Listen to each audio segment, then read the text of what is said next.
Hi, maayong adlaw mga guys. Ako di ay ni balik. Do you still remember me? Ako di si John Mark Dalot. It's me tuning in for John Mark Official. Ug sa video ito, saksak sinagol na jutaan ni guys. So sa video ito di ay I make this content intended for those hindi marunong mag-upload ng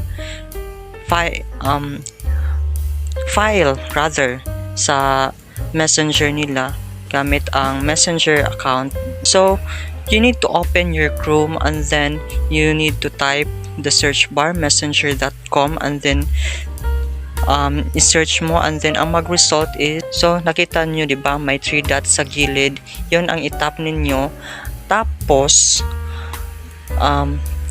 i-click niyo yung desktop site at ganyan ang mabas, and then hanapin mo ang name kung sino ang basahan ng file mo, no?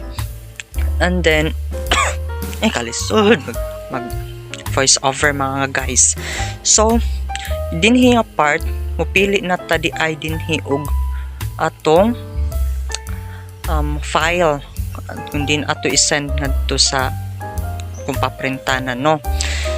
So kadugay ba dinhi di man day lalim mag voice over.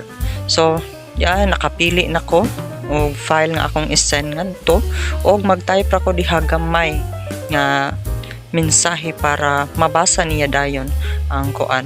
Instead nga mag-use ka og Gmail account, pwede ka kaayo mag-send og file, no, through messenger. Dito sa Chrome ka mag-type og messenger.com, then i-desktop site, then after that pangitaon nimo ang message or tao nga imong sendan og file, then mao na to, send dayon nimo. So mao na to siya. After ma-send ana di ay niya guys,